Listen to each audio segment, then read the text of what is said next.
no doubt, no doubt, no doubt, no doubt. Where are my most beautiful queens in the house?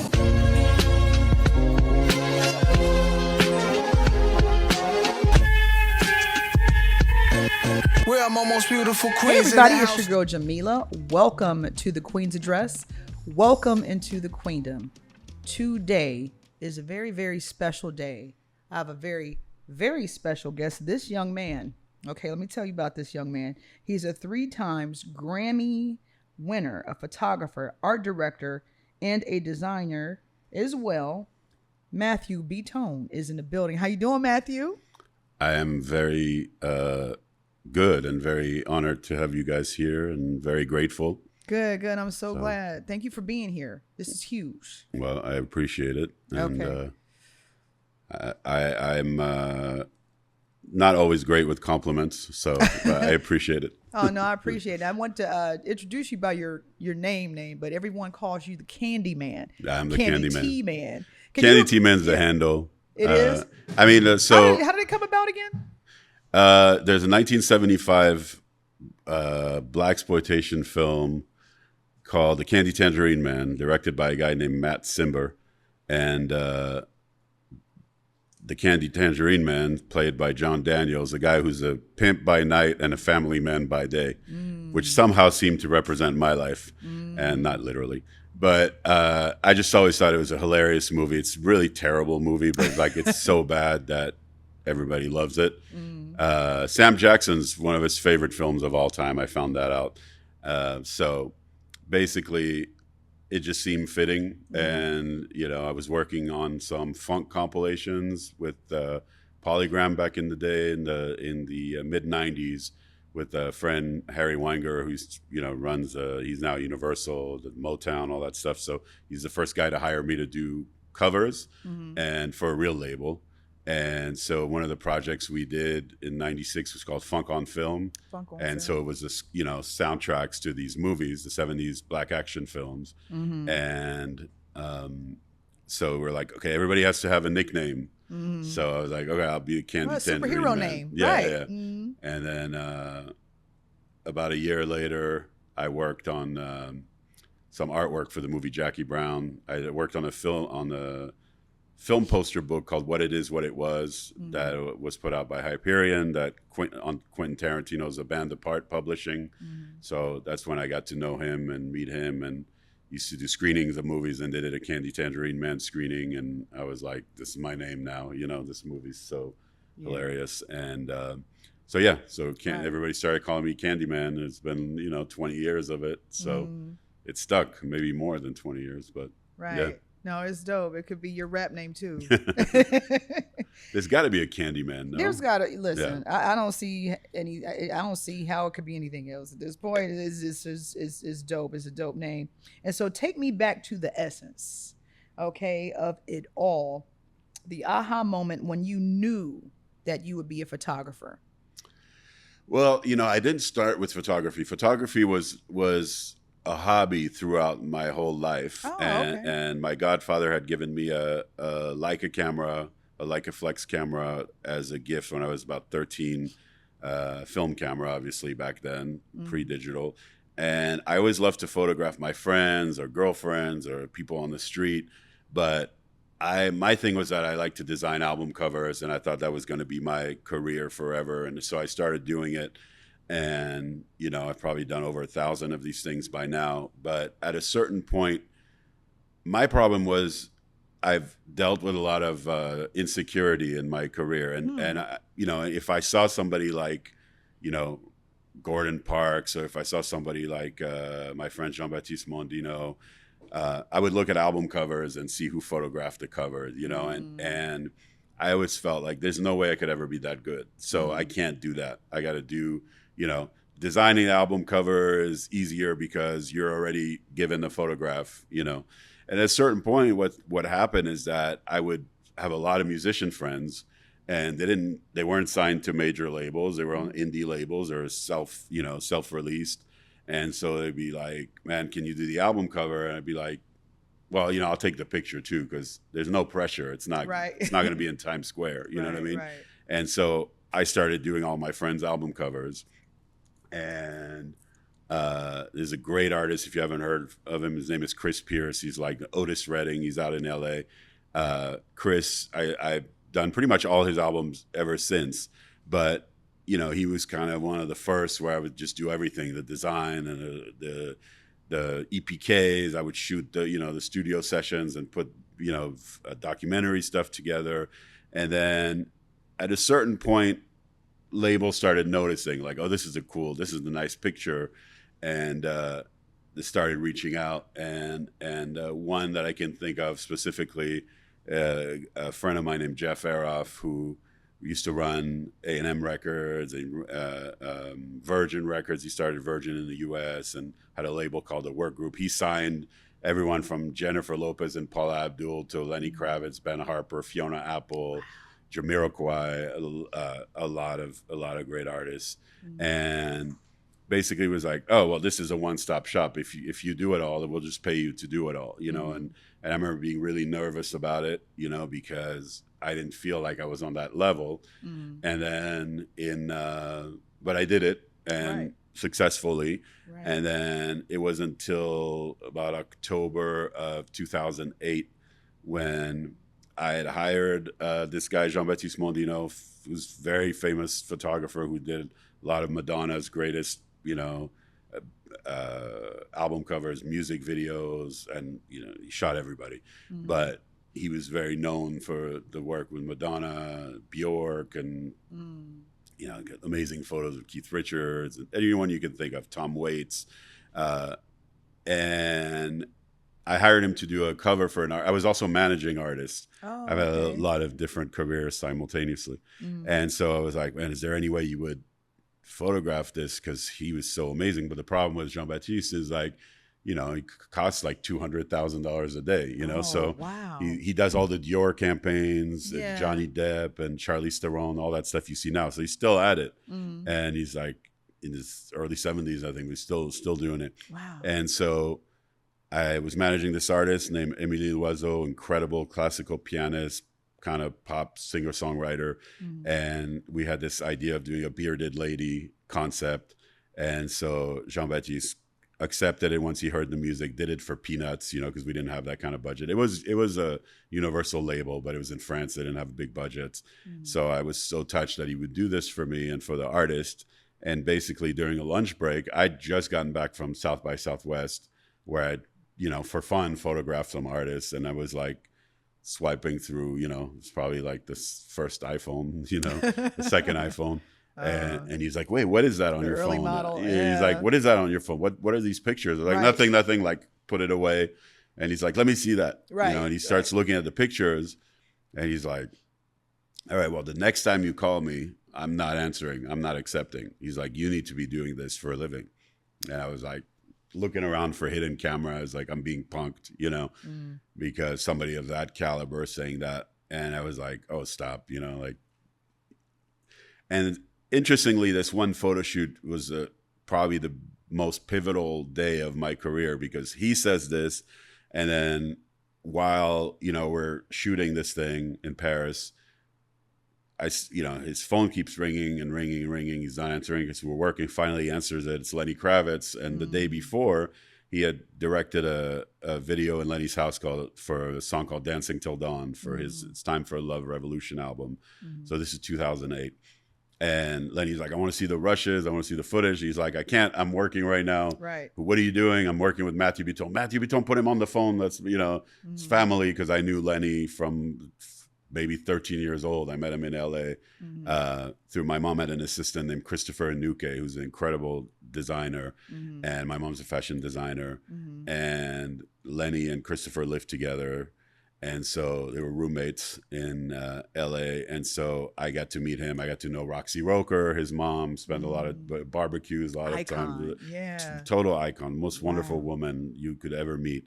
And so Lenny and I knew each other like family. And over the years, I would give him projects that I designed, whether it's a box set or a reissue of something, because that's the world I was really in. And he would always say, oh, you should design my next record, but it would never really happen. And so he gets on the phone. He's like, man, I'm working on this funk album. And I'm known as like a funk guy. I've been collecting funk vinyl since I was a teenager. Really? Oh, yeah. We'll have to go digging in the crates one day. I have a storage space full of stuff because they can't even fit in my house. But so he's like, give me your address. I'm going to pick you up tonight, blah, blah, blah. But in my mind, I'm like, yeah, right. You're going to pick me up tonight.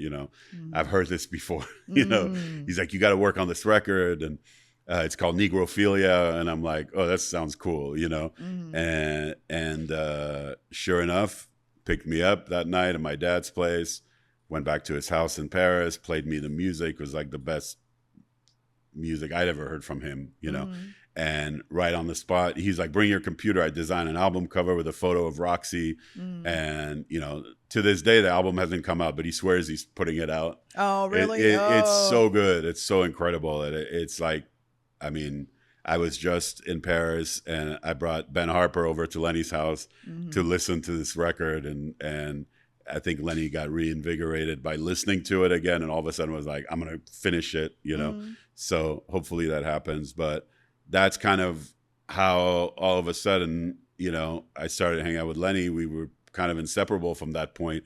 And, I would tell him like, hey, you got the 20th anniversary of Let Love Rule next year.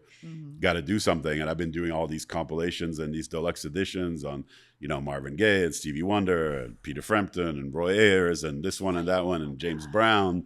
And we got to do this with your stuff. So gave me access to his vault. And then in February 2009, went up to the Bahamas for the first time where he also lives and was, started listening to stuff, started putting together this 2 CD Let Love Rule deluxe edition. And in the process, he was working on a new album. And at the time was working on a song for the movie Precious for Lee Daniels, a song called Push. And I was just in the studio and I brought a camera and I brought a video camera just to film the Bahamas because I'm like, but in my mind, I was like, you never know. Maybe he lets me shoot some stuff and stay ready. Yeah. I was ready. And at one point he had a friend who was there to film, but he was like smoking a joint on the beach or something. I'm not sure. And I was there and it was just us and Craig Ross is his writing partner, guitar player. And I was like, hey, I got a camera. He's like, film this, Yeah. And so then I was like, oh, let me take some pictures just for the hell of it, And then flash forward, we're in New York in 2000, a little later that year. And I've spoken about this before, but I've, kind of dealt with this imposter syndrome thing. And a lot of friends, I would always hook up things for friends. You meet this person, you meet that person. And hey, people would call me, it's like, oh, Lenny's in town. Is there any way you could ask him if I could shoot the show? And these were legit photographers, good friends of mine. And I would ask him, he's like, yeah, fine, and it was like a 5-night run in New York at Irving Plaza. It was the Fillmore. It had been rebranded as the Fillmore. And on the last night, I was like, had this light bulb moment, of like, man, I could do this, but somehow I keep hooking other people to do this. So I'm going to give it a shot. So I asked Lenny, hey, is there any way I could shoot the show tonight? And he's like, oh, you got a camera? I was like, yeah, just, it's nothing, but, and just so like Lenny's like, yeah, do whatever you want and shoot the show. We get back on the tour bus after the show to go back to his place. And he's like, let me see the camera. Let me see the pictures. I'm like, hell no, you're not. Right. I got to edit. I got to, do my little thing and make him pop and contrast and da-da-da. And he's like, fuck that. Let me have the camera. And, he starts looking at the camera. And then I hear him go like, Craig, calls Craig Ross. And he's like, come over here. Check this out. Right. And he's like showing him the back of the camera. And Craig's like, oh, nice.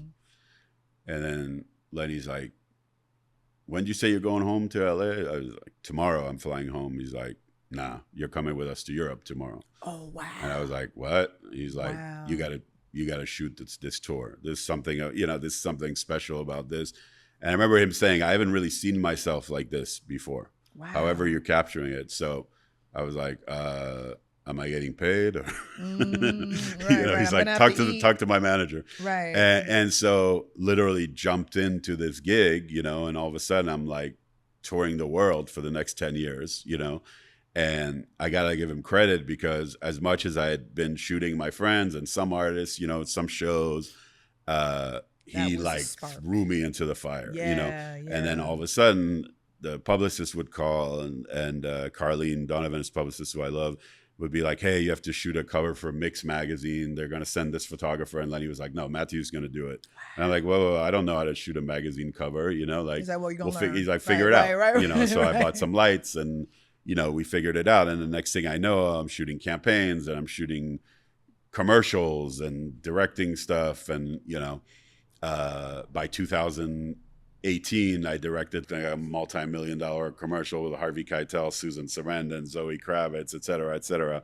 and it's like a massive production, you know. And I'd co-directed something for the NBA. I'd shot a video in New Orleans for CBS, you know. So all of a sudden I was like learning by just being there, and, you know, screwing up is not an option. So I'm going to read up on whatever, but mostly just followed my instinct, you know. And so I really, you know, got to give it to him for giving me that opportunity. And so I think it was one of those moments where I saw one of these pictures I shot of Lenny, and it looked like the pictures I grew up admiring, you know, and of William Claxton or Gordon Parks or Lee Friedlander, like these guys that I idolized as a kid, Robert Capa, Eli Reed. I mean, it's endless, but all of a sudden, James Van Der Zee, you know, I remember photographing people, and all of a sudden I was like looking at the camera like, this thing is magical, you know. Yeah, it is. And then being like, oh, you can well, tell a story. It's the interaction, you know, between yourself and the subject. And it took me at least a decade to realize that I'm part of that equation. I'm not just capturing, you know, that, you know, person. I remember being at Lenny's house in Paris with Georgia Smith. She came over after a show, and, you know, she's sitting at the piano, and all of a sudden I'm like, oh wow, this is my Billie Holiday moment, you know. And I just captured like 2 frames of her, and the cover for the first poster of the Paris Blues show is that picture. And Herman Leonard, who I got to also meet through Lenny, was an incredible photographer, very famous jazz photographer. He's the other person who kind of saw my work. The year he passed, I got to know him and became close for a short amount of time, and, you know, just said something about my eye, and he wrote, he did it, you know, inscribed the book for me about my eye and how my eye sees, you know, differently, and how impressed he was, you know. And I'm like, I used to have a poster of this guy's photos in my room when I was a kid, you know what I mean? So it just kind of felt full like circle. full circle. Wow. And it was also something he taught me in that experience of he's the only person I've ever assisted. He came to the Bahamas to photograph Lenny and hang out. He was ailing, he had cancer. And, you know, I remember him telling me this story about how he was shooting Ray Brown in a session. And then, you know, Ray Brown saw the photos and was like, where'd you get that? We didn't even know you were there. And at that time, him being offended by like, what do you mean you didn't know I was there? I was in the room. And then I got to experience that in a session with Herbie Hancock and Wayne Shorter for a Blue Note record back in 2016 and 15 or 16. And I'm in the room at Capitol Records, you know, and of course I'm not assuming that these guys are going to be okay with me staying once they push record. And Herbie's like, oh, no. Hang, you can be here, just don't make any noise, don't trip any wires, We'll don't bump into any microphone. And all of a sudden, I feel like I'm in 2001 Space Odyssey, where I'm in the middle of this room. Don was producing, he brought me there, and a real moment of, oh my God, I'm standing between Wayne Shorter and Herbie Hancock. I'm that guy, you know, and I'm getting these pictures, and they're not bothered by the fact that I was there. And then after the session, showing some photos, and both of them saying, wait, you were in the room? And you also learn about musicians. Once they go into their instrument, the world disappears. You know, Herbie on the piano, there's nobody else in the room except him and his piano. Wayne with his, you know, with his horn, same thing. And it's kind of at that moment that I realized I'm destined to do this. You know, the fact that I could be, you know, Quincy Jones is another person who really took me in and mentored me and gave me the business, literally, you know, with when I was doing like managing, designing, producing, directing, blah blah blah, making clothes, whatever, you know. Quincy like sat me down and was, because I was like, here's this thing I did, here's that thing I did, here's that, you know, and he was like, okay, slow down. What are the three things that actually make you, you know, pay your bills? Right. Focus on these, you know.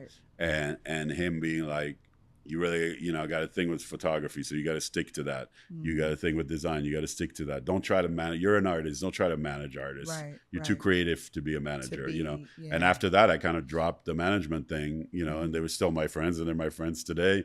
You know, some might have been offended at the time, but I think today when they see what I've done, they understand that this was your strength. Yeah, and all of these artists, I got signed to labels, so I was also a good manager. You know, they got advances and all this stuff, and they were happy, and so, you know, I think the fact is that it took me so long to accept that I'm actually meant to be in that room. You know, that I can sit across from a Quincy Jones at dinner and it's just the two of us. It's not just that somebody brought me to dinner and I'm lucky to be there. That's happened a lot too. Yeah. You know, but what happens a lot is even if somebody brings me somewhere, I'll hear from those people again and they're like, hey, come for dinner again. Yeah. And let's talk and let's discuss. And the fact that, you know, growing up in Paris, which is, I think, if you're going to look at a city that embraced culture and Black culture, jazz in the 50s, and, you know, Quincy used to tell me, like, he lived in Paris in the mid 50s into late 50s. Josephine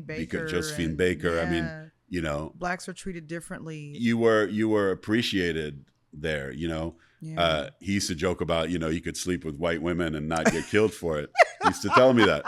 He'd be like, oh, yeah, you know, during that time, Quincy, they would definitely get killed. Quincy would sit you down and be like, you know, this woman, I was with her. This woman, I was with her. And I have a huge collection of film memorabilia and posters for the movie Black Orpheus, Orfeo Negro, which is a French-Brazilian film from 1959. And I was talking about Marpessa Dawn, the actress, who was just, you know, to me was like my Pam Grier of that era of the 50s.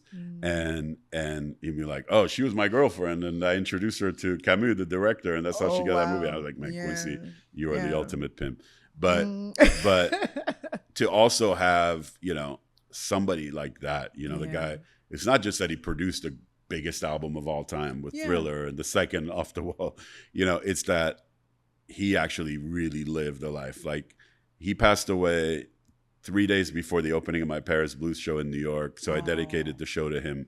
And that's that was awesome. Like, it's still like, I feel like part of me is missing, you know, and even that late in his career that he would even allow me to come to his house to photograph a magazine cover for an indie magazine, Ubiquitous, which is a Black-owned magazine, a French friend of mine, who basically was like, I'd love to have Quincy on the cover. And when I proposed it to his team, everybody was like, no, he's not doing that anymore, you know, and he's not in as good as a shape as he used to be and blah, blah, blah. But then when I got the message to Q directly, he's like, I'm doing it. If Matthew's doing it, I'm doing it. Right. You know? Right. And so it's definitely blessing upon blessing. You know, it doesn't come without 20 hours a day and 24 hours a lot of times of working a day since I was a kid, because I knew I had a destiny. I wasn't quite sure what it was when I was a kid, but I knew that when I looked at these movies and listened to these records, it felt like I was part of them. Couldn't explain it. Like, some of the way I felt as a kid, you know, it would be like a stalker. You know what I mean? I'd be like, I know this person, but I didn't know them. You know, like, I felt like I knew it's Prince. Like a connection, like a soul tie. Yeah, and I would tell people like, oh yeah, you know, I'm gonna work with this guy someday and that guy, and it'd be all like, get out. That's a manifestation. You know, look at you now. And, look at what you've done. And I really do believe in the laws of attraction, because I believed it so much. You know, I used to. Good example, like when Chappelle's show was on, you know, that was religion to me. You know, you could not get me out of the house. There was no way I'm going to go to your wedding or your birthday party until after I watched the episode. You know, like, I remember getting TiVo because I could record Chappelle's show. You know, then I was like, okay, maybe I can go to the birthday party, but I kind of want to watch while it's on. But at least now I have the option of watching it. Watching it when I get home. And so flash to now. I'm in, Yellow Springs, Ohio, working with the greatest comedian of all time, as far as I'm concerned. And I grew up, listening to Richard Pryor records and watching the specials and Red Fox and Dick Gregory, so icons, yeah. But also I literally learned how to speak English by listening to those records. So, wow. I was sent to, so all the bad I was sent to the principal's office. I'm sure you did. In high school, North Hollywood High School, when I first moved to LA from Paris. He said, "Mother, what? You know what? Go to principal's office." No, the teacher once, it was my English teacher, Miss Horn. She might remember this. Shout out to her. Yeah. And she said, she said something like, "Oh, you were supposed to do the homework by today," and I said, that it was by today, and I was like, "Bitch, please." And she said, "What did you say?" And I'm like, because I'm thinking Red Fox. And you said enchanté? Yeah. She said, "What did you say?" I was like, "Bitch, please." And she was like, "I'm sorry. Where did you get that?" I was like, Richard principal's Pryor. office, So then it was Red Fox. It was always like, "Bitch, Red please." Fox? Oh my God. And so, I kind of learned language and, again, talk about laws of attraction to end up where I am today. Wow. And having photographed all of these people and to be part of something as incredible as, this is not a gig that exists, if that makes sense. You know what I mean? This is not, this is not something that rare like space. Yeah. I replaced someone who used to do that. There was no that, you know what I mean, with Dave but it's just like it's more of a brotherhood and friendship that builds over time, and you create this work, and it kind of reflects the work. Like I feel like if I was to think of like something that I see now, the kind of gift I was given, wherever that gift comes from, because to be like this French Jewish kid from Paris, my parents are from Cairo, Egypt, to end up here, just really seems like some kind of predestined thing, but I see it as part of this magical equation, that somehow, it's like chemistry, and literal chemistry, because you have energy and certain people are attracted. Magnetism. Yeah, it's a magnetism, and I can't explain it, but all I know is that I'm here doing it. Yeah. So yeah, no, it's you're kind doing of it well. that was the longest answer to your question ever. No, but I appreciate that, because I'm glad you could articulate all of that the way you did, because it's just, you've done so much in your career, and it's not a 1 or 2 word kind of answer. Right. You know what I mean? True. And I wanted to ask, because you talked a little bit about the fashion and the, just Quincy Jones and campaign. Do you have a preference when it comes to what you're shooting? Because I've done the research on like when you're shooting a person. Right. But if you had to choose, are you doing the fashion campaign, or like when you're in the islands and you're doing the islands, or say you're in Egypt and you're taking pictures of people just walking through the streets? That's my thing. Street photography, and I've incorporated, like, if you look at like the last photo, Dave almost never posts, but we were in Prague and I took this photo of him, that I was just looking at. It has like 1.5 million views or something, which for me is kind of nuts. And if you look at that moment and you look how happy he looks and how genuine of a moment, it's you see the background, you see Prague, it's beautiful, but it's black and white. Some people are like, why black and white? It's a colorful city. I think that's the gift, is to be able to capture these moments. So all of a sudden, it doesn't matter if you're Dave Chappelle, you're a guy on the street in Prague. You know what I mean? You just happen to be part of that scenery. And I see everybody as human beings, so some are more, fortunate than others. But, I've been, last year and a few years ago in Africa, all around photographing people. And that to me felt like this is what it's all about, because like with my first book, Darker Than Blue, which was all about Black communities throughout the world, it's actually sharing the beauty of these communities throughout the world. And some of them are not going to be seen unless they're in this work, Or when George Floyd was killed and the Black Lives Matter movement exploded and the protests, I went right there, and it was kind of scary. I got shot in the leg with a rubber bullet by a police officer. I have his photo right as he's about to shoot me in the leg. Looks like the meanest person you'll ever see. But people were walking up to me saying, "Yeah, I got the shot." Yeah, he's like, if I'm gonna take this pain, big black and blue. But people came up to me and said, "We need white people on the front lines. Can you please go to the front lines?" Which is how I ended up getting shot in the leg. Oh my goodness! But those photos. But you're not white. You're French. Yeah, exactly. And my parents from Egypt, and I'm Jewish. Right, it's like it's not. No, I don't see myself as white actually. Yeah. But it's when I look at photos of my family in Egypt, I'm like, oh yeah, I look more like them. Yeah. But like the Mediterranean. Yeah.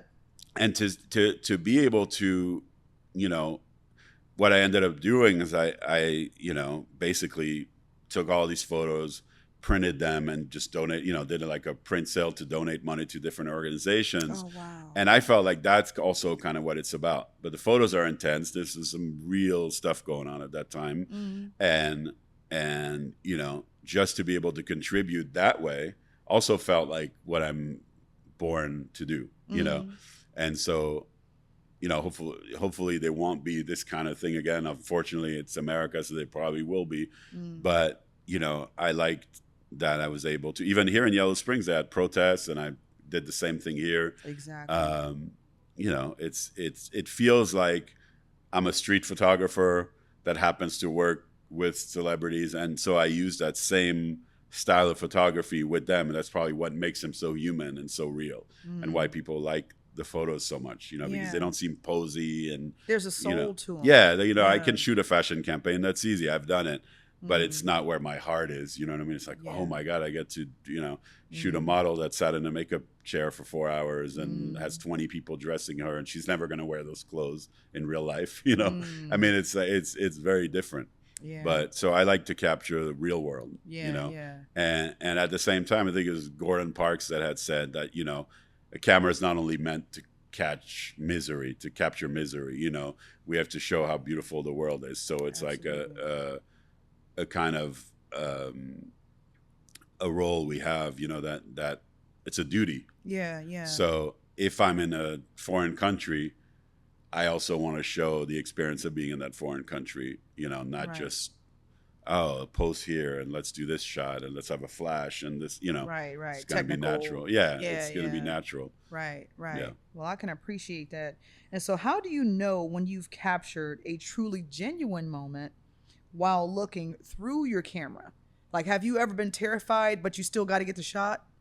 I mean, outside of the rubber bullet, Yeah. But have you ever been like in front of a lion and you're like, oh, this is a great shot, but I see him coming? Oh, no. It's funny you mentioned that. When we were in South Africa in Madikwe on the safari with Dave and the family, they called me crazy white boy because I got out of the Jeep to go photograph the lions, and they were all yelling at me, like, come back. But I was like, I don't really want to use the big zoom. I want to get like that nice bokeh, the background blur and stuff. So I went up to the lions. They got blood on their faces. So I'm like, hey, you already ate. National Geographic. You're like, oh, he's good. Like, yeah. But, I'm a little crazy like that. And think about me. Yeah. I've broken a lot of bones shooting too, so I'm always gosh. putting myself in stupid situations. So you're hanging off the ivory tower with the camera to get the shot of the bird. That kind of thing. Yeah. Really? I mean, not really, but I've had You're a stupid daredevil accidents. though. Yeah, I mean, if you see it and you see it, you're like, okay, I got to get it. I don't know how I'm gonna get it, but yeah. I mean, yesterday I was walking around the Glen here for I did 12 miles walking around in the forest, and somebody told me, oh, there's bears here now, and I was like just hoping for a bear to come up to me. Hop out on you. Didn't happen. I got deer and stuff, but. Wow. But yeah, I'm definitely not the guy to like run away from something like that, but because it's for the art, right. So right. I like to capture the art, So you do, and you do it well. No, thank you. And so some of your pictures show joy, okay, some show pain, but they all seem honest. Yeah. Okay, and so how do you choose what emotion or truth you want to show in a photograph? Again, I mean, you were asking like, how do I know a picture is special? It's like if I get chills, which happens a lot. If I look at an image and I get chills, I'm like, that's the one. You've got to listen to your body. But I think again, I'm not trying to manipulate the situation. So if a Yeah. person's happy, they're going to look happy. If a person's sad, they're going to look sad. And I try not to be, crossing too much into their vulnerability. Yeah. So you're not like, give me fierce. Come on. No, give me no, like I all that I'm stuff not that on daytime soap operas. we did like a shoot for Netflix, and it was another photographer shooting for Dave's, one of his specials. And, the woman's like, Dave, look cool. And I was like, You're okay, like, oh, don't do that. Let him flow. You got the good with, like you kind of have to let things be. I think that's what I specialize in, is to capture what's there, but capturing it with a certain, in a certain way, a certain je ne sais quoi, yeah. In a certain way that it is not just like, hey, Right. There's photographers like this guy Bruce Gilden, who's an older Leica guy, who just like comes up with the flash in the camera up the crackhead and be like, hey, no. and the pictures are amazing, but I'm like, I don't, feel That's not your comfortable style. doing that. Yeah. No. I don't want to like offend people. I've only been punched once for taking a photo. Oh my goodness. In Paris at the flea market. Not too hard. He punched me Yeah. in the shoulder, so it was fine. Oh, you I got press the charges. shot. Yeah, you got the shot. It's in Paris Blues, actually. It's in the book. It is. I have to take a look at that. But We have to use that for the clip. Yeah. it's sometimes you risk, pissing someone off, and sometimes people are happy to be photographed. If funny enough, a few days ago I was in Paris, and I was trying a lens that I just purchased, and so I'm like, oh, I just stopped a random guy, right? And I'm like, hey, can I take your picture real quick? I just bought this lens. And he's like, hey, cool, blah, blah, blah. And he's like, I stopped this guy randomly on the street, and he's like, hey, Candyman, are you gonna send me the photo? And I was like, what the hell? I was like, you know who I am? He was like, oh yeah, I follow you. And I was like, okay, this is weird. This is when I knew. I was like, okay, this is strange. This is like, even my kids walking around with me sometimes, I'm like, it's almost embarrassing to me. Yeah. But I appreciate it because it's, in the age of social media now, people know what photographers look like. I don't think my heroes, Gordon Parks is a different example, because not only was he a Life magazine photographer, he was actually stationed in Paris in the early days of his Life magazine job, but also directed movies, wrote books. I mean, there's Culture. a book. I'm crazy about photographing hands, and in the Darker Than Blue book and the show is like a whole chapter on everyone's hands, from Quincy to Cicely Tyson, which I think she was the first one I did. Like Harry Belafonte, LeBron James, anybody that it's the hand. And there's a Gordon Parks book called Born Black, and it's the cover is a hand coming out of a jail cell. It's like the most incredible photo that I've ever seen of hand. And the other one is Irving Penn's Miles Davis Tutu, wow. which is just like, it's like Miles playing the trumpet without the trumpet. It's just his hand. Oh man. Those two inspired that whole obsession for me.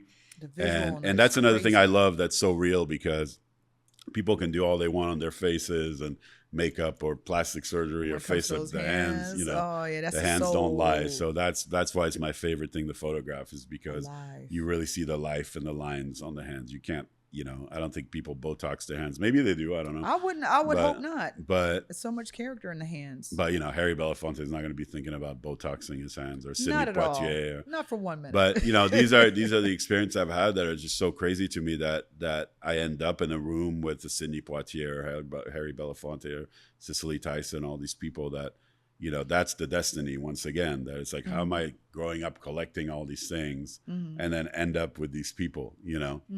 Yeah. I mean, I remember one time I was at Whole Foods in Sherman Oaks in LA, where I used to live right by the Whole Foods, and I'm in line, and there's a guy with a safari hat on top of like a very graying afro, and he's wearing his cool outfit, but it's just the back of him, and I'm like, man, he's got an awesome look. No, I had it in my mind. I was like, Max Julien, like the Mac, but how would I know that? It's just the back of the guy who I've never met before. And I'm like, excuse me, sir. And he turned around, and sure enough, it's Max Julien. Get out of town. And he's like, what do you want? Like super aggressive. Like these guys have been burnt so much. That's the thing about a lot of the people that I met from those films and stuff. They were used, and as soon as that movement was over, they were just discarded. And that's why many props to Quentin Tarantino for putting Pam Grier Shout out to in him. Jackie Brown and completely Shout out to resurrecting a Pam career. Grier. I mean, he did Yeah. it with John Travolta too, but somebody like Pam Grier, who had been dealing with breast cancer and couldn't, just was going through it. Yeah. And all of a sudden you have the guy who just did Pulp Fiction and his next movie is going to be starring you when he could have had anybody, any actress. And he decides to do, an adaptation of Elmore Leonard's Rum Punch and becomes Jackie Brown. And like, so, anyone could say anything about that guy, but he did that for Pam, and she's literally had a resurrected career ever since. Yes, she has. And so to meet these people, and they always at first think like, and Max was very much that, like, you're not gonna con me, because I was like, oh, I collect your movie posters and I got your book and this and he's like, man, don't con, blah, blah, blah. But then something about the conversation, it happened with Quincy, it happened with many others. They're like, give me your phone number. Right. Right. And, one thing amazed me for 2 decades or something, on my birthday every year, Max Julian used to call me. Even if I didn't see him much, he always called me on my birthday. And that was crazy. He's the guy who wrote Cleopatra Jones and The Mac. And that's special. Yeah, Thomason and Bushrod, he was the guy. I mean, this guy inspired so much in hip hop. I mean, the other one I wish I had met, but I collect all his books, was Iceberg Slim. But I feel like if Iceberg Slim was around when I was around, we would have hung out. I know it. I know. Robert Beck. Yeah. I'm a big fan of that guy. And amazingly, if you watch Dave's Bird Revelation special, I got the bird tattoo here. That's Dave's handwriting. Oh, cool. You close up. Yeah. From it's Charlie Parker, but it's from Bird Revelation. So wow. When famously for me, I woke up, the morning of that special coming out, Equanimity and Bird Revelation, and there was a moment in the special where he's telling the most incredible metaphor through this Iceberg Slim story. And I had told Dave, while we were like the previous day of shooting, some shows at the Comedy Store in LA, I was like, hey, I have all like first editions of all Iceberg Slim book. And he was like, man, who are you? You know what I mean? Like, and I was like, oh, I'll bring one tomorrow, So I bring the first edition, The Pimp. And he's talking about that story. And then all of a sudden I was like in the back of the room taking pictures, and I show him the book. And he's like, yeah, bring it, Oh, wow. And I'm in the special, bring him the book. And he's like, this is Matthew. Matthew's from France. He's white. And everybody starts laughing, but somehow has copies of these books, Right. And again, this was That's a moment great. when it was Yeah. in the Netflix special. I was like, wait, this is nuts. And everybody started calling me. I was like, talk about street cred. Thank you, Dave. Right. But also people that knew me for a long time was like, oh yeah, no, I remember in high school, this guy had Pimp and he was reading it. And we were all like, who the hell is this dude? This French kid? Like, why is he reading Iceberg Slim? And go figure, but I found out about Iceberg Slim somehow in high school, yeah. And so that's the thing, I think, that why I'm here, why I do what I do, is I'm not one of those guys who's going to meet someone, Google their name, what did they do, and then pretend that I know the stuff. Right, right. I've been in this for a long time. I've been collecting all this, You're immersed, not new to this.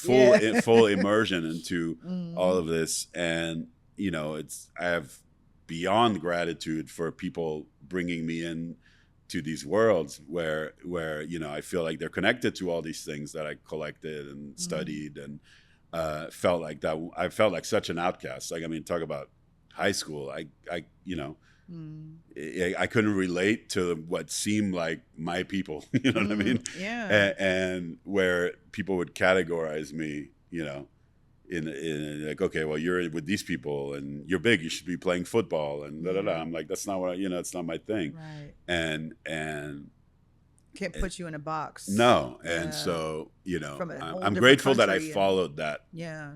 What seemed like madness, what seemed like, why am I so weird? Why am we're why just am smart. I so, why do I love these all the things? weird kids were smart. Yeah. And they're doing True. well now. Yeah. True. So, I think it's full circle. That moment with Dave and the Bird Revelation special was like, oh, wow. If I didn't buy that book back in high school and I still have it and I have all the other ones, that moment would have never happened. I wouldn't be in a Netflix special, walking up, giving him the book, Right. and then it's like holding it for the rest of the stories, holding it. And I'm just like, how crazy, like who could imagine something like that when I was watching Chappelle's show obsessively that I would even someday meet the guy, you know? I know. So I know. it's really crazy, but he's like, it's amazing though. Yeah. Like, look at your life. I asked you off camera, do you know who you are?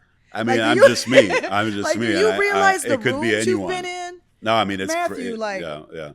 Come on, man. It is a bit surreal. Yeah. You know, but at the same time, it feels right. You know, and somebody like Dave is gonna get my full dedication because he's been so generous. And I mean, this camera that I have around my neck, I just got in Vienna. It's like a dream camera. You know, it's beautiful. Very little. It's platinum and snakeskins it's a limited edition from 1989. I was in the store, in the Leica Classic store I brought Dave to show him this cool store. Wow. But it's a camera I couldn't afford. It's a limited edition? We asked about it. Yeah, it was a limited edition. It's number 007, like James Bond. Wow. So of 125 of this. And does it work? Yeah, it's like a film camera. Like you can take pictures with it? Yeah. Oh, wow. And so basically, Dave was like, how much is the camera? And it was more than I could afford. And he's like, I never got you a 50th birthday present. And he bought me this camera. And I was like, shout out to Dave Chappelle. Yeah, so it's beautiful. It's beautiful. It's my first platinum camera. So anyway, that's the guy. You know what I mean? Like. No, I see why it's around your neck. A lot of people want to put $100,000 worth of bling around it, but you're like, no, I got my. This is my bling. I always say this is my bling, but I know that's right. But you know, beyond, like, you know, I remember like one thing I've never experienced, and this is not negative on anybody else I've worked with, but I remember to this day, it's now been 10 years since I started working with Dave. It's like 9 years since we really started working regularly, but the first thing was a little over 10 years ago. And doesn't matter what happens, the guy always thanks me for coming. Like, oh, I appreciate you. I came back from Paris to photograph the clips. Right. And he's like, man, I really appreciate you doing this. Like, people are not like that. He's not like normal people, like celebrities. Yeah. But I don't see him as a celebrity. You know what I mean? He happens to be a celebrity. But that's somebody that I am willing to be like, I'm only in Paris for 2 days, but he wants me to come shoot this clips show. So I was going to stay a week, but this came up. I'm coming back. He's priority. Like, he's proven to me, he's been so generous and so dedicated. And really also the trust that he put in me to be the guy who does this, you know, is, you know, I mean, Lenny did it. And then I got Dave, and we were like hung out, the three of us, a few times, and it's like the real brotherhood, you know. And so I'll climb that tower and take that picture of Dave. Yeah. You're risking falling off, because that's how I feel about him, you know. And I also feel like he's not only a pioneer, but he's to me, he is Gordon Parks, and he is Iceberg Slim, and he is Richard Pryor, and he is Dick Gregory, and he is, you know, all of these, you know, all wrapped into one. He's Martin Luther King. He's Malcolm X. He's like all these people that I studied coming up who had, you know, kind of an unwavering desire to be honest and risk their whole careers. We know Dave did it. He went away for 13 years because he stood by his ground, you know. And so to be able to work with somebody like that, you know, who I've never seen compromise. Like, I don't know anybody who doesn't compromise for their art, you know? Yeah. And he built his own club, the YS Firehouse down the street, you know, where he's now master of ceremony every night, but he brings all these amazing artists. And because it's Dave, people will come from all over the world to play his club, to play his summer camp, because there's nobody else that you can look at and say, man, you know, people will say, oh, I walked away from $50 million. Show me the money. You know what I mean? Right. Nobody else did that. No one else. I can't think of and literally decides to, for all intents and purposes, go broke versus going very rich because of the belief in their craft and in their art, you know? Exactly. And that's something that I just don't know anybody, you know? Yeah, he's one of a kind. He's truly one of a kind. Yeah. And at the same time, happened to be the best at his craft. Yeah. That's crazy to me. Yeah. It's one thing to be like, I stand by my principles, but it's another thing to be able to night after night just be the best at something. That's you know? it. That's something I think we all aspire to be the best at Yeah. our craft, Yeah. And so, shout out to Dave Chappelle. Shout out to Dave Chappelle. And so we The GOAT. talked a little bit too off He's Muhammad camera. Ali too. Yeah, absolutely. and Jordan. Jordan, yeah. Everybody I know there's an has their argument. Is own it lane. LeBron or Jordan? I know, right? It's Dave. I'm gonna always choose Dave. And so we talked a little bit off camera about trust. Mm-hmm. Okay. And so you have photographed famous people all over the world throughout your career. And how do you build that trust with them so that they feel comfortable enough to be themselves? Be yourself. That's all it is. Just by being yourself. If you have good principles, if you're honest, and I was raised by a strong mother. Yeah. And she shout out to moms. Shout out to mom. You're right. Yeah. She really taught me to it's not just like believing in yourself, but my grandfather, her father, Raphael Abulafia, Egyptian,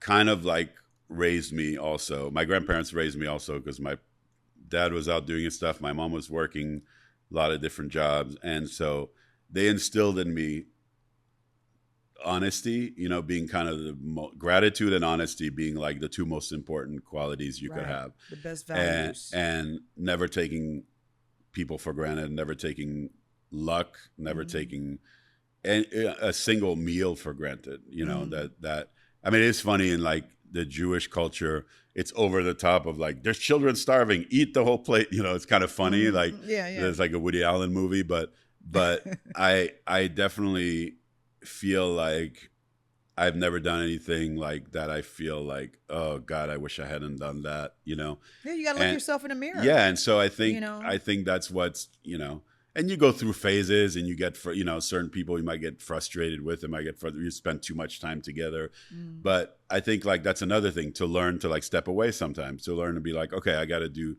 this thing, so I can't be at this thing. But if I'm needed, I'll be there. You know what I mean?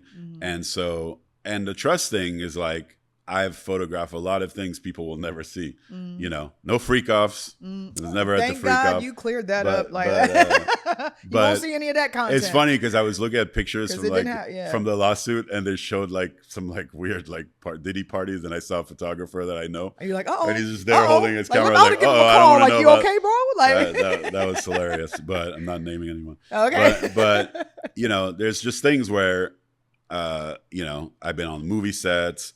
I've been on, I remember like a funny thing where like I did some like ridiculously funny pictures with Jennifer Lawrence on the set of the Hunger Games. I was there with Lenny. Wow, yeah. And we did this whole thing. And then she's like, at a certain point later, she was like, I ran into her somewhere. She's like, oh my God, those photos, that would be really embarrassing. They weren't like anything. It was just like stupid. She had like a centerfold of a magazine she did in Europe or something, but they like really retouched her and she looked like a plate, so she was just doing some silly faces and stuff but I was like, don't worry, those, will never see the light of day. And if it makes you feel better, I'll delete them. And I did. I deleted the whole folder, then they don't exist anymore. If somebody's like that uncomfortable with something, that I don't even want them to think that it exists out there. So I'll just trash them. That's hard to do as a photographer, because you're thinking like, man, someday when I do a book, it'd be so cool to have this picture, of Jennifer Lawrence, but I have others, and so I've gone through that, or taken a photo, and it's like, okay, I get that these two people might not want to be photographed together because maybe it's not the husband and the wife, I'll get rid of that. Or some things I'll store away because I'm like, I'll argue with someone that's like, delete it. I'm like, no, listen, this could be blah, blah, blah. I'm just going to put it away. Exactly. It's not going to be out, you know, but someday you might want it, so I think it's just about trust, and it's just about, and the work too, you could be trustworthy and the work doesn't deliver. They're not going to really have you around anymore. So, and then your reputation is good. Reputation, when you talk about character traits, and they're like, oh, Mathieu, he's a good guy. There's a couple sleazeball photographers out there, and your name never comes up. No. And so you have have a stellar reputation for professionalism. I'm very grateful for that. I've been lured into some weird, like asked to be part of some weird photo shoots. I'm like, nope, I'm not doing it. Not your thing. And just, things are great as they are. Like I like what I'm doing, and I want to get into like directing film. I've done some documentaries with Lenny, but I want to get into film, and cool. And so I feel like it's also like a process of, you said the reputation. At some point, I'm gonna have to call in some favors. Right? No, absolutely. Make a movie. I'm gonna ask all these people, like, Yeah, it's time. Yeah, I have this idea of a movie. I don't know what the movie is, but it's Pimps in Purgatory. That's all I know. It's like, I know Tarantino's and the whole gonna want to get on that one. The whole movie is like a room with all these pimps and deciding whether they're gonna heaven or hell. And I don't know what's funny about it, but it's gonna funny. sell out. Yeah. Like, now that's gonna be cool. And so the photos that you have created, for Chappelle's projects, helped you win 2 Grammys, 3 Grammys. And so besides the award get your itself, facts together. I'm telling you, listen, I did my research and said 2, but it was 1 for another project. So I have to go back to my sources. I think I have there's 5 nominations, but 3 Jane's Addiction was my first nomination for a box set I did for the band Jane's Addiction. Okay. And then the Chappelle, basically, I used to design the Chappelle vinyl. And then at some point, because I'm doing all these other projects and producing things, Dave, I think we were in Austin during COVID, and he's like, I want you to take over the vinyl. And then I think the first one I did, that I put together entirely. I mean, I work with Ricky Hughes, who's I don't know if you know Ricky, she's the best. She's a producer. She produces all Dave's specials. We work together, and so Dave's won 6 Grammys, but by the time I started was like the next 3 specials I won as a producer. So all 3 specials were the Grammys. Well, it was like The Closer, What's in a Name, and The Dreamer. Okay. So, and then 846 was nominated, but it was nominated in spoken word. Okay. So it didn't win that category. It was also a very controversial special, 846, but George Floyd and all that. I think people are too afraid to watch, award it. Yeah. And reward it, because he talked some real stuff in there. Kept it honest. He always does, but that one was made people, especially like. Don't get uncomfortable with the truth. But we got a nomination for that. But all his Netflix specials, he's won for every single one. For every single one? Pretty incredible. Yeah. The Grammy. So as, vinyl album producer, I got to win 3 Grammys. And it was cool. After 15 years of being nominated, I finally won. And thanks to Dave, Dave trusting me and being like, I'm putting this in your hands. And, and we've had vinyl. We did one for Sticks and Stones. That was during COVID. So it didn't end up coming out commercially, but some got out of the warehouse in Netflix. Yeah. And they were selling for $5,000 and all that. So, and that's my specialty, is to do specialty vinyl. The 846 one, we did 3 different editions. There's one that only had 100. I've heard of one of those selling for $10,000. So that's crazy. But that's what I love to do. I love special packaging. Special vinyl. So we're working on another one now, which we'll see what that one is. Wow, you got a lot going on. Yeah. And to be nominated for Grammys, but to win 3 Grammys, what does that recognition 3 years mean in a row you? too was kind of crazy. What does that mean to you? Because some people don't feel validated until they get a Grammy. And you have what's funny? It's amazing, but I don't let it validate me. Right. It's an award that was decided by a group of people. Yeah. I'm a Grammy voting member for the past 20 years. Okay. I voted for the day. I voted for myself. You're supposed to. I thought everybody. I feel like the first one was like, oh my God, it's 15 years after my first nomination. So I never thought I'd get one. When I got it, I was like, tearing up and all this stuff. And my kids are so proud. And then I was like, it's really Dave's award. I get to be part of it. So I'm so grateful, to be able to get one of those.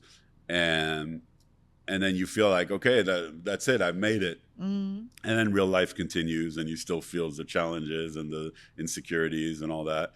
So I'm very grateful for it. And I kind of can't believe that I get to be 3-time Grammy winner, Mathieu Bitton.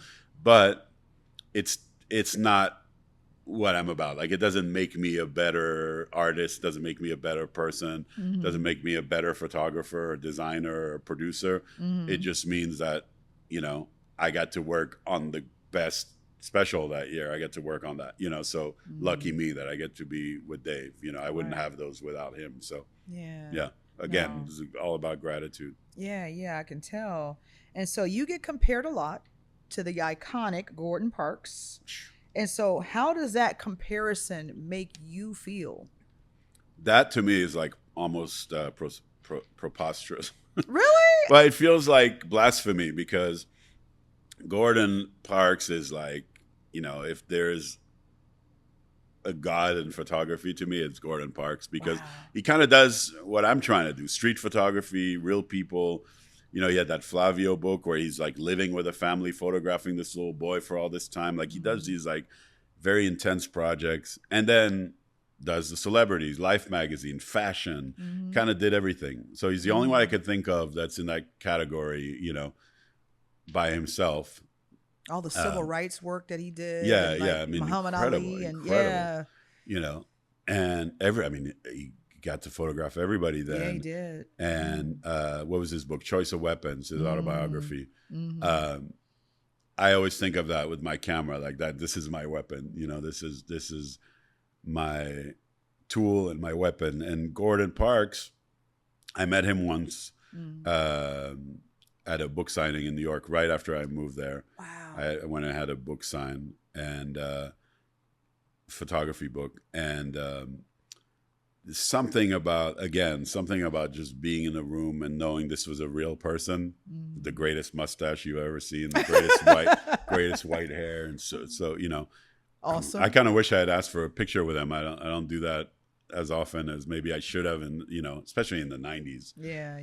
We didn't really like. We had the Kodak from CVS. I do have a lot of pictures with Rudy Ray Moore though, because I got to hang with Dolomite. Shout out to Dolomite. Oh man, that was a fun few hangs with him. Yeah, but again, I bet. How what crazy. A personality. Yeah, how crazy. The signifying monkey. Oh my gosh. He was nuts and just. He's playing a character, obviously, and he stayed in character a lot of times. But so Gordon Parks, to me, I'll tell you a story. Darker Than Blue, that exhibition, which is entirely dedicated, the book, to Gordon Parks. When I had the exhibition in LA, it was very successful. And there was a lady that was in the gallery one day, older African-American woman with her daughter. And she was like staring at this picture of a little boy. I'll have to send you the picture. And it's something I photographed in the Bahamas, where Lenny does this amazing project every year where he brings all the best dentists, the Dr. Levine, all these dentists, and they have a foundation, Glow Good Foundation, where they basically bring the best surgeons, the best dentists from New York, and they treat all of the locals in Eleuthera. Like hundreds and hundreds of people, and do their teeth and fix cavities and put bridges and all for free.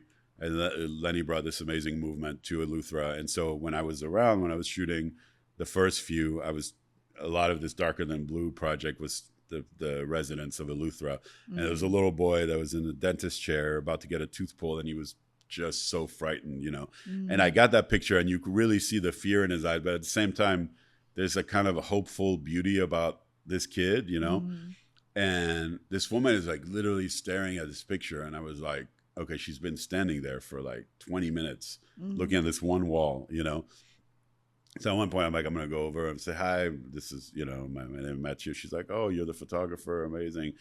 And I said, you seem to be like kind of focusing on this wall and this picture, and she says, I used to be an agent for a photographer.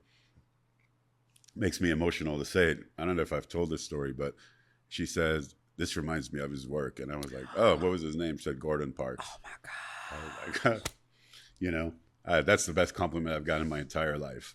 She says, yeah, it was his agent.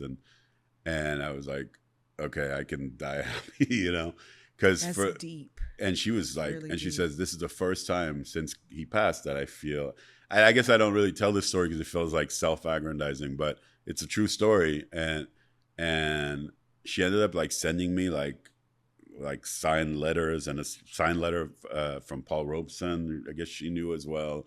And I was just like, how is this, again, how is this my life? She's passed the baton. Yeah. The pass the baton to Bitton. I love that.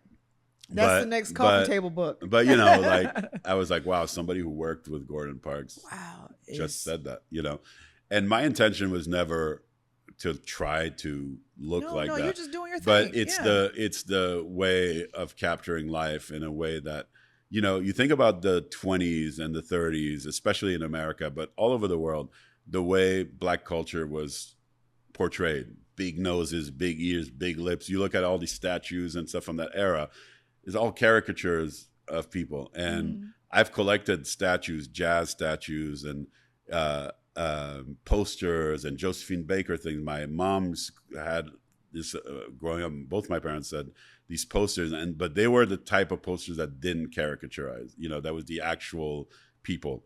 And there's a sculptor from Vienna from the late 1800s named Goldscheider, and my dad had a whole collection of them. And they were like, and I realized not too long ago, the influence of all this love of Black culture is because I was born into this apartment where my dad had statues of all these Black figures, 3 little kids sitting on the wall, jazz musicians, but they were not caricatures. They were like real, they look like the real people. Wow. And it hit me one day like, I opened my eyes to the world and saw these things and these posters and in real time. And so I see a lot of photographers capturing, like Gordon Parks says, like it's not supposed to just capture misery. I see they call it like trauma porn or whatever. I see people purposely shooting these things and really like, in the Darker Than Blue, there are photos of homeless people that I sat down on the street, literally sat on the street and talked to. And, after the conversations, can I take your portrait? It's not just walking up to you and your, sad state and being like, oh, this is a cool picture. And I do see people doing that a lot, and it bothers me because at least giving them money, you know what I mean? But show people some just, class. There's a dignity aspect as well. And, so I'm okay with like having had an interaction, knowing the person's name, walking into the liquor store, buying them a sandwich, whatever, give them money, whatever it is. But so they feel like, oh, okay, it's a human exchange, a human experience. It's not just like, ooh, but I do see that a lot. I do see, people that are in just really sad places. And of course it's going to look interesting in a picture, but just I'm not really interested in it. Yeah, I'm not interested in the exploitation of it. Yeah. But you learn that. You learn that over time. I'm sure in the beginning I was like, oh wow, look at this crazy looking person, and you're not really thinking about it. And then you see their reaction, you're like, okay, I'm not doing that again. They're a human being. Exactly. Yeah. And unfortunately, we live in an age where, if you look at social media, if you look at the Kardashians and all these things, there's no interest in real life, and there's no interest in real experience, and there's no interest in making the world a better place, making the rich people richer maybe, or, but I see the beauty in everything. So like for me, that's why I'm a photographer, is even an experience that might be sad or scary, like the George Floyd protests and everything, there's beauty in it because there's hope in it. And so that's what I'm after.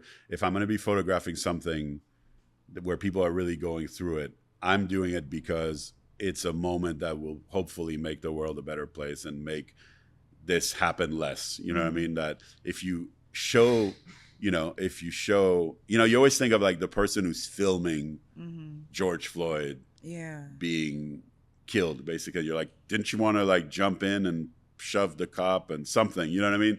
But I'm not that, I don't know what it's like to be in that place. But as a photographer, I can decide what I photograph and what I don't photograph. Yeah. And that's, I think, the pivotal thing for me was to decide, even with celebrities. There's a lot of times like I have my camera, but I'm not taking a picture. Yeah. But I don't feel comfortable without a camera around my neck. So that's my it's who you are. Safety net. Yeah. Now, have you ever been in spaces like you mentioned George Floyd? Yeah. I heard Denzel say something once. So, shout out to Denzel Washington. Oh, he's but the he greatest. said something like, like it was like a spiritual aspect. He said you got to leave before the devil shows up. Yeah. Can you, when you're in the space of a protest or the space of evil, or like, can you see spirit? Because I've heard some photographers can see rage. I mean, we can see a text message. We can't see the text message being sent, but can you see I feel something like be transcendent in yeah, front of you. yeah. Like you see Lenny doing something on stage and he's like going in and he's going God mode, or you like, okay, Right. here we go. And Yeah, you yeah, just yeah, kind of snap a absolutely. picture when you see it developing and heightening to that point. Can Yeah, you absolutely. see spirit I feel when like you're in these spaces? absolutely. And I've said before to people, to photographers, I mean to younger photographers, like if you're capturing the moment, Yeah. or like if you're trying to capture the moment's already passed. You have to preemptively, Henri Cartier-Bresson, who's like the Leica goat, French photographer, is like the father of like street photography and like the greatest. He called it the decisive moment. The decisive moment. And that, look at you teaching a clinic today. And that to me is, you have to decide like, what am I going to capture? Because I don't want to be like these kids that are taking 7,000 photos at a show. Yeah. I might be, Dave makes it hard for me because this club is so dark. So I might take more photos when it's dark. I want to make sure I got photos in focus. But in general, you have to decide, like you talk about Lenny on stage. The reason these photos are so iconic, I feel like, is I'm like, all right, in 30 seconds, I know he's going to walk over there and he's going to, So you have the experience of repetition too, which is a luxury. A lot of people come in, shoot one show, they got 3 songs, and that's it. So for me, it's already being tapped into the future. Like I already know what's going to happen. So, at a protest, I knew that by going to the front lines, when this lady asked me to do that, I was putting myself in danger. But at the same time, I'm like, this is where I'm going to capture the real moments, because people are really like in it. And these guys are shooting everybody with rubber bullets, and it's scary. Your blood pressure is up, and you got to do your job. I remember like the day after, it was like May 31st was when it really blew up in LA, and I remember like emotions are. It was like 4 or 5 days in a row of shooting protests, and then I got like violently sick. Like I was too much of an empath, it's I guess. Your nervous system, and like I just like collapsed because I was just like exhausted, couldn't move. I was sick. I had migraines, like. Because I was taking it in, and in order to get a real photograph, you can't just photograph the moment. You have to be part of the moment. I think it was Robert Capa, who's another great photographer, Hungarian photographer, who said like, there's 2 people in the picture. There's yourself and the subject. Wow. So it's not just capturing that. You're part of the moment, because the moment doesn't exist without you forever. The moment exists as a moment, but if you don't capture it, then you're not there. If something's going on in, let's say, let's use Dave's club as an example, where he's having this moment where he's like, you could tell it's a spiritual experience for him. And he's got, like last night, he got Floetry reuniting after 10 years, Shout out to Floetry. I know it's huge. Amazing. Yeah. And he's like, shout out to Natalie and Marsha. Yeah. Yeah. And he's got Marsha on stage and singing and everything. Yeah. It's like a spiritual experience. And it's like, if that picture is not taken there, then it's just a moment to remember, And for me, it's like, I'm waiting for the moment that I know like, she's about to like transcend, Yeah. And or hit that note and you're like, okay, I got it, Yeah. And I know, I can't always explain how I know.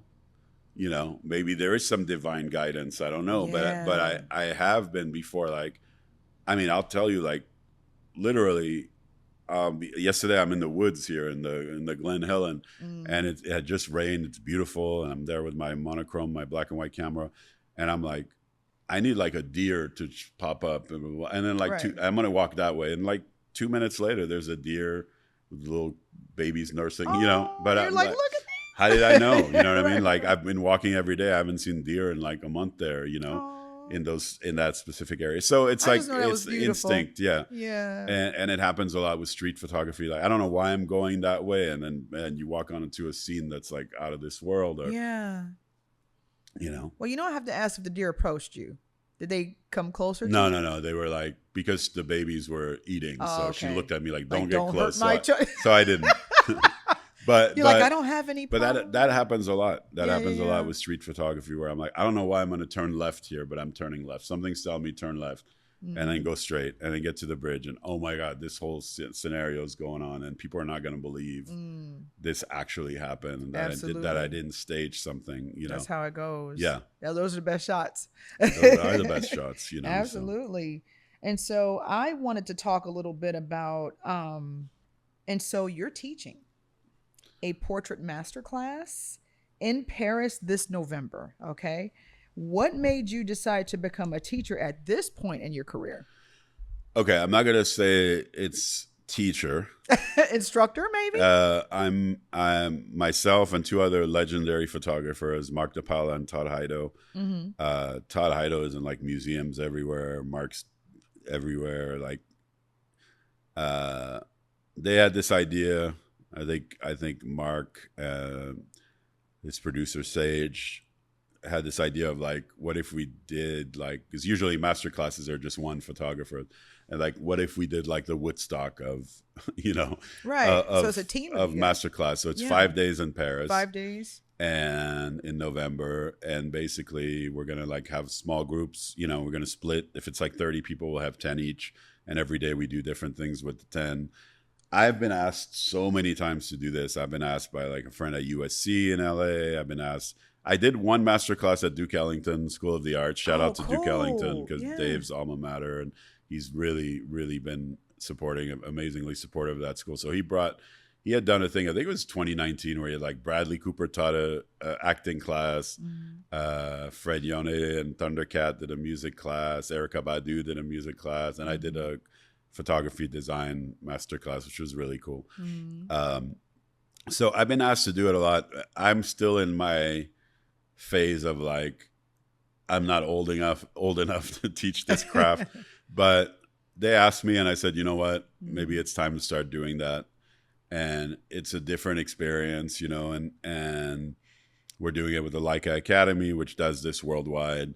And, I've been a Leica ambassador for a decade or more now. And it just seemed to make sense. I've always turned it down, but this time I was like, you know what? And it's not just me. I get to, we'll do some stuff together, some stuff separate. And it'll be really fun for people. It's in Paris, my new book, Paris Blues, is Paris. So Paris. I can show them how some of these photos were crafted and taken. And but I definitely feel like, okay, at 52 now, I'm kind of ready to go into that phase of my career as well, where I can share the wealth, and share the love of the craft. And I like the idea of, because I'm not like the usual craftsman. I didn't learn this craft in school, and I kind of self-taught and everything. So I feel like it's another good way of reminding people that you don't necessarily have to like go spend $100,000 a year, and you sometimes learn by school, experience. The hard knocks will teach you. Yeah. Because it took me 15 years to pay off my NYU school loan. So wow. There you go. Yeah. And so you've accomplished so much. Okay, awards, exhibitions, books, and so when you think about your legacy, what is most important to you? That people remember that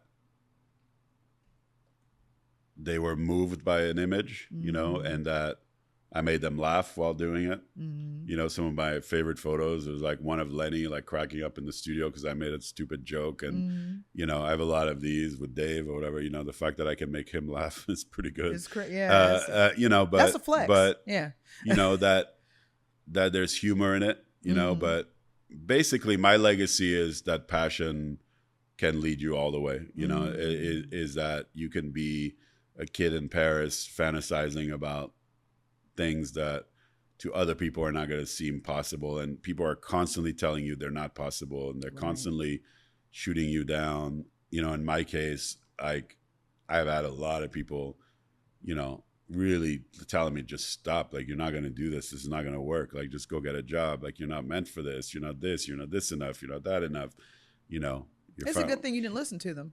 And, you believe in yourself. There were days where I really did want to listen to them. And I did feel like, but something stronger made me continue. And, I talk about these mentors and people that have been like guiding forces that just might say one little word. I mentioned Jeff Aroff, mentioned Quincy, Herman Leonard, that can say one little thing that suddenly you feel like, okay, I can do this, I'm going to keep doing it. And so passion is my legacy. I think if I like pick one word that I want to be associated with, it's passion, because, how do you end up having a conversation with Prince at 5 a.m. in his kitchen? How does that happen when you're like the biggest Prince fan in the world growing up? Crazy that you how do I work see with my Prince. name on all these records, these box sets and things that have come out, and it's completely surreal, Right. And all of these people, that when I flip through these books that I've put out, and I'm like, I can't believe I took these photos. Like some photos seem like there's no way I could have taken that photo. Yeah. And so. And now I feel like I'm just getting started, weirdly. Really? Wow. Yeah, and I don't know why I've got this stronger passion than ever. Like I said, I'm in the woods every day taking photos. Like I'm never not taking pictures. Yeah. And that's the thing, one of the things that I hear a lot from younger photographers when they come up to me and say, "Man, teach me this, that," Sensei, and I said, right. I say what I've done is not really teachable. My experience of this fate meets passion, you can't tell somebody It's a gift. how to be passionate about something. Yeah. You can't tell somebody to walk left on that street. Right. Like I said, like you can't teach that. But what you can teach is to be shooting every day, to no matter what. People are like, but I don't know celebrities. It's not about celebrities. I don't care about celebrity, which is probably why I get along so well with these people. Celebrity is a concept, like it's a real curse to a lot of people. Is. You look at certain artists that were just such amazing artists that I supported for a lot of years. They stood out, and then in you their see craft. them now, and it's just like, man, like celebrity really did not do them any favors. And so you have to think about it as your craft. And you have to be inspired by the people you work with. I've turned down a lot of work because people get pissed off sometimes. Yeah. I'm like, it's not personal, but it kind of is in certain ways. But it's like, Right. I don't want to deliver something for you that you're not going to be happy with, because you're going to say, this doesn't look like your work. It's because the work that you're looking at that you like, I'm inspired by. So if I walk into a room and it's like, I have to photograph this thing and I'm not inspired by it, you're going to say, this doesn't look like your craft, So I'd rather not put you or myself through that. Yeah, and it's not always about the money. Yeah. You have to like what you're doing. You have to believe in what you're doing. Yeah. And I'll turn down something. And then recently, earlier this year, I got really into this artist, Ray, the English singer. And I was like kind of obsessed with like, wow, she's so talented. Like I love her whole thing, blah, blah, blah. And then, one day I'm in Paris and I'm like literally playing someone her music. Like, I got to meet this person, Then I go to a party and she's there. That same day that I'm like, I got to meet this person. And the universe puts us in the same room, It's at Lenny's house in Paris, but he wasn't even there. And then I'm like, okay, this is nuts. And she's like, hey, have you ever heard of Josephine Baker? And I'm like, you mean Josephine Baker? And she's like, okay, we got to exchange, And then, right. I got to get to know you. We're friends now. London. Yeah. I just got back from London photographing her for something, you cannot fake that. You can't say to the universe, like, I want to shoot a celebrity, but you can say to the universe, I love this person's work. I love I want to somehow align with this person, this energy.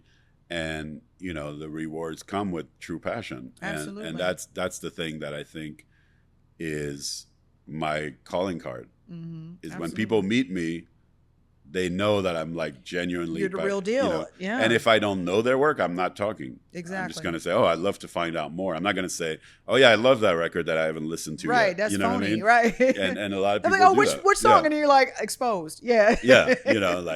Like Clips were just here. I had heard I heard about that. No, I heard like Yeah. this one song I really like that Kendrick is on. Turns out Lenny's playing guitar on it, and I listened to that song a lot. I didn't say I love the record. I was like, I love that song. I can't wait to hear the whole record. Now, since they've been here, I'm on a loop listening to it. Right. Yeah. You know, but I it's just like honesty, honesty and passion. That's It'll get you far. That's the magic cocktail. You know? Yeah, and authenticity. And you know, I don't do drugs. I don't drink. So I have clarity. Yeah. You know, I just have the clarity to do my work. Right. And just be present. Absolutely. You got to stay that's present. That's very important. You got to stay acquiesce. Yeah. And don't complain. And don't complain. Because complainers get the boot. Life will humble you, you know, and people are like, I'm so tired of this job, blah, blah, blah. And then all of a sudden you lose the job and you're like, wait, I need that. Right. Don't you say that. The universe is listening. I mean, the universe is always listening. And all I have is gratitude.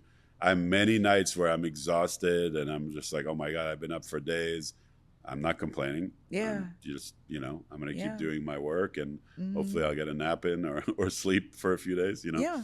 But, I know the feeling. I had a guest one time, a huge celebrity, huge singer, and I had to wait 6 hours to get 15 minutes of her time. Oh, yeah. I hadn't eaten all day. I was scared to drink because I didn't want to go pee in a porta potty. It was at a festival. And I remember with tears in my eyes, laid down on a bed and the tears were streaming down. And I said, thank you. Yeah, absolutely. Thank you. Yep. Thank you, God. Oh, it could be. You. Yeah, listen, and I said thank you. It could be and I had 8 billion other people doing what we're doing. Any food. Yeah. But I asked for this. So I'm not going to complain. That's my mantra. Is I'm always thinking there's 8 billion people on this planet. 7.9999999 could be doing what I'm doing, but I get to do what I'm doing. But you have the spot. You know, you get to do what you do. Like, you know, we have the blessing of the life we have, you know, and most people don't. There's a lot of things going on in the world right now where I'm like feeling guilty for even having a good time because I'm like, with what's going on in the world. Wow. But you got to keep pushing through, you know, and whatever people can do to help and raise awareness. Absolutely. You know, and part of photography raises awareness. Yes, it does. So, in massive visual. And you mentioned earlier too, I want to circle back to this Prince comment you just made, working with Prince. Now, I have to ask you, did you work with Prince before Chappelle's Show came out? Because no. Listen, because he did that skit. Now, I know you saw that skit if you were Chappelle's Show. Prince loved that skit.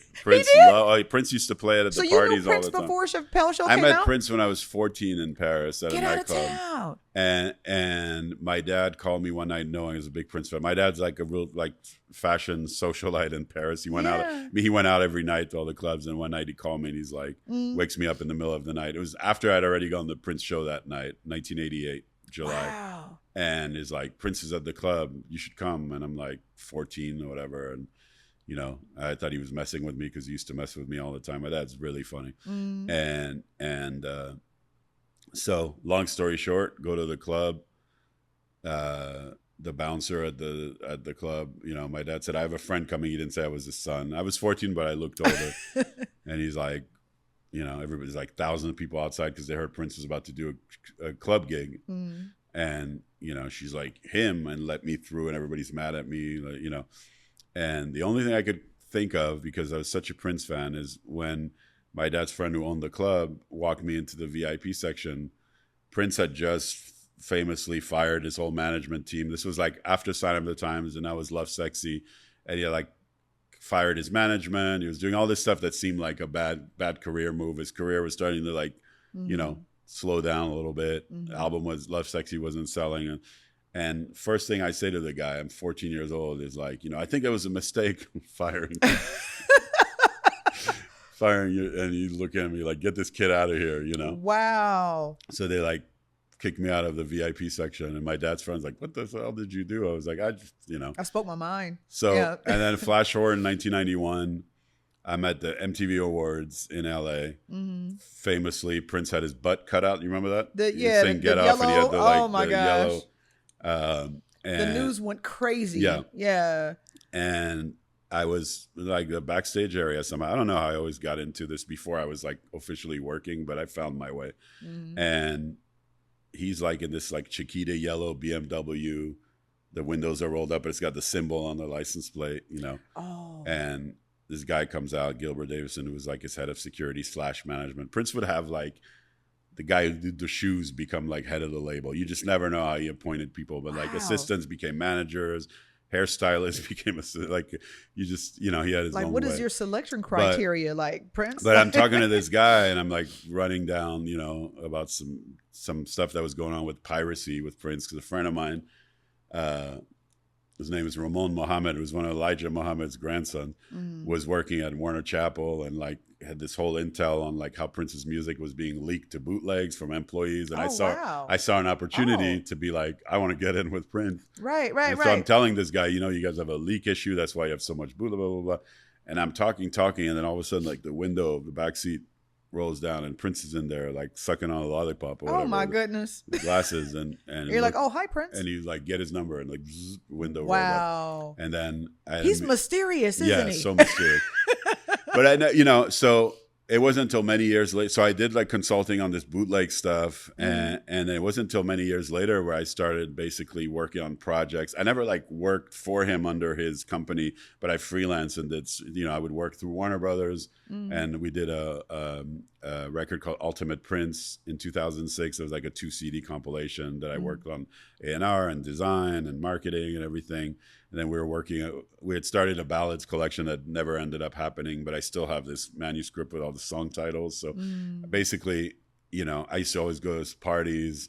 My friend Ruth Arzate, who basically is the one who introduced me to Dave.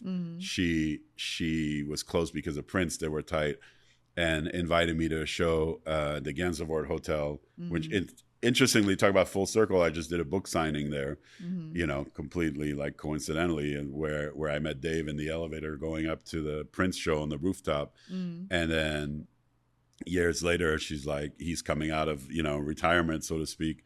And she's like, you got to talk to Dave. She talked to Dave. She's like, you got to have Mathieu shoot your stuff. So she's responsible for that. And then Carla Sims, Dave's publicist, contacted me. She got my number from Ruth, and, one thing led to another. But Prince passed like in the beginning of us working together, and that really brought us together. And so after he passed, I was contacted, by the estate and have worked on all of the box sets and releases. And, I got to be really involved. Dave, I had him write some amazing liner notes for the Sign of the Times box set. It's kind of a conversation. And then at Lenny, I got to bring in, my people into the stuff. Yeah. You and were then, the guy, the contact. Yeah, so I feel like very connected. I mean, he was my favorite artist, and had some funny interactions with him. He was a strange cat. So it was like I never. People are like, I was on CNN the day he died talking about him, and people were like, they were like, friends with Prince. I was like, remove that. Prince didn't really have, his musicians were his friends, and so I was never considered friends. I knew the guy, and I've been to a lot of his parties and hundreds or so of his shows, but I just happened to know the guy. I would never say he was any kind of friend or anything, and I was too tall for him anyway. He was annoyed when I was around, because he's a little guy. But, no, I think he's about my height. But like the ultimate except his hair is dark. Mine is blonde. Yeah. I think you're taller than Prince. I might be taller than him. But he's for me the greatest artist of all time. So just the fact that I had got to be breathe the same air as him. Yeah, he's a genius. Was he really is, like, and getting to work on all this vault stuff and listening to all the unreleased things, and it's just been like, that's the ultimate just to have access blessing. It was just like, what, again, I'm the guy that gets to do this, and my name's on these things. This is crazy. So he will forever be my biggest regret, is I never photographed him. That's like my one thing when people are like, who's the one person you wish you had? It was Prince. Wow. No, I listen, rest in heaven, rest in peace to Prince. And so you, D-Nice, and Guru have used Leica. You talk about Young Guru? Yep. I was singing Jazzmatazz Guru. Oh, yeah. And so I wanted to ask about the these cameras. Does the Leica camera feel more personal and different for you, or do you still use Canon? Or no, I only use Leica. But I mean, Leicas are like the most beautifully designed cameras. Yeah. The design is like the same since 1955. Right. When these M cameras, and it's a whole culture. Leica is like, Rolex culture. It's just so specific. Most beautifully crafted cameras, the best lenses in the world. you know, they're like made with brass and incredible glass, and they're takes like weeks to just make, you know, one camera. It's all handmade. I've been in the factory in Germany a lot. I've seen these things being made. And it just feels like it took me forever to be able to afford one. And then I became an ambassador with the brand and worked with them, did campaigns for cameras. And, you know, we were just celebrating the 100 years of Leica in Germany. And D Nice was with me at the 100 years in New York. So they're having celebrations all over the world. And so it's No ID is also a big Leica guy. So Leica is like the hidden kind of thing that connects a lot of, you know, artists together. Yeah, like Leica. Yeah, like you know, I've met so many people. You know, so many people were like, you connect, like Judd Apatow. We're like, we connected on Leica. I mean, there's so many people where Tom Hanks like came to my show in New York because I was shooting Joni Mitchell's Joni Jam in LA last October. And I was backstage and I had one of these Leica M11s, the digital one. And he's like, oh, I know a serious photographer when he has the Leica. And we start talking, blah, blah, blah. And I'm like, hey, you know, become friendly with Rita, his wife. Like, hey, I have a show in New York. I'm not thinking Tom Hanks is going to come. Oh, wow. And he came and hung out in the gallery for a couple hours. And I just saw him again in London. And now it's like we're connecting through Leica. And so many, you know, Jason Momoa is another one. He's a big Leica geek. He was we were together in Germany. So, I mean, it's endless. Lenny, but basically I got through the door Leica because of Lenny, because we had a friend, Barbara Becker in Germany, who introduced us to Stefan Keil, who's like the greatest dude at Leica, that basically got me in through the door. So that was also thanks to the Lenny connection. I designed a book called Flash for an exhibition that he did, where Lenny turned the camera on paparazzis and fans. And so we did an exhibition at Leica LA right after it opened 11 years ago. And then the guys were like, okay, we love this book you did with Lenny of his photographs, but we just looked at your work and it's amazing. You should come work with, you know, so that's how it happened. So again, much gratitude to Lenny for that, because that's how I got through that door. You know, he's great. He wants to see you win, you know? Yeah. And so a little bit off camera, we talked about your style. You have a very, very unique style. And so I wanted to ask too, a little bit about some of the very first photos that you took. Do you remember the camera that you used? For the, like, when you were back in the guy? day, that's Leica Flex I got from my godfather, and then it was like, you know, Minolta, where I used to shoot like little nudes of my girlfriends in high school, and then it was Nikon. Shout out to the girlfriends watching, somewhere those that have photos something in their private collection. They're in storage. And then I was shooting on Nikon in the beginning with Lenny, and then Canon, and then Leica ever since. You know. So everyone knows that you're creative, you're an artist. You talked a little bit about your managing, and, you know, what is something that you could share that people would be surprised to find out about you? I love ballet. Really? I love, Really? Wow. That might be surprising. I grew up in Paris, going to the Paris Opera and everything. I love opera. I love classical it's so music. graceful. I love ballet. A lot And of the times when I'm doing movements street photography, I'm listening to Tchaikovsky or Mozart or Schubert or Brahms, or, you know. So that's part of, like, especially when I'm in the woods, you know, it's a lot of classical, Chopin, you know, piano, and that's jazz so too. But jazz I'm a big and ballet. jazz guy. Yeah. My kids are named Miles and Julian. You know, Miles, obviously, Miles Davis, Julian after Cannonball Adderley. That is adorable. And you talk about legacy, to get back to that question, because at the end of the day, more than anything I've accomplished in my career, my kids are my legacy and my pride, you know, and my boys are like, and we're like best friends. We hang out a lot. That to me is a huge accomplishment. No, you strike me as a cool dad. You know, and because, you know, you have to, in order to have this career, I've had to sacrifice a lot. I've had to sacrifice a lot of, you know, I've been absent for, not to be absent dad, just working all over the world, you know. And so now, like, Miles is a great photographer. He'll be out here with me for summer camp. Like, he shoots his own stuff. He's shooting something at the Blue Note on Tuesday in LA that's opening. He's been, you know, a lot of like really cool photographies. He's a great writer. Julian's like working on this like sports podcast thing. He's like, it's like an anti-sports podcast, but interesting, like not anti as in against, but just like it's not about sports. But, Right. and he's got like all these, he's still at UCLA. He'll graduate. He'll be done in December. Yeah. But is like so smart and just so passionate about sports. And, remember he came here during COVID and he was like 17 or something, and like I remember Michael Che being like, this guy is the smartest guy. Like his knowledge of sports, I've never met anybody like that, so it's like they have their own You're like, thing. it's my kid. But they have their own thing. Like I was never into sports, so he's Yeah. proudly into something that doesn't have anything to do with me. Miles is more like mini me with the photography and everything, but he's a great, he just wrote a whole like 500-page book. Like I'm like, these kids are He's amazing. a writer too? He's an amazing writer. Yeah, I haven't read the book yet, but my ex did. She said it's amazing. Yeah. So that's like,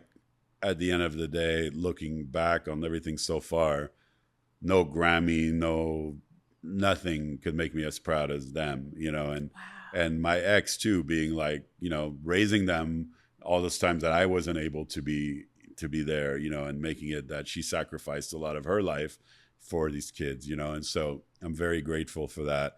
And, it's just like life is crazy when you live this kind of life. My girlfriend, Grace, works with Brandi Carlile, the singer.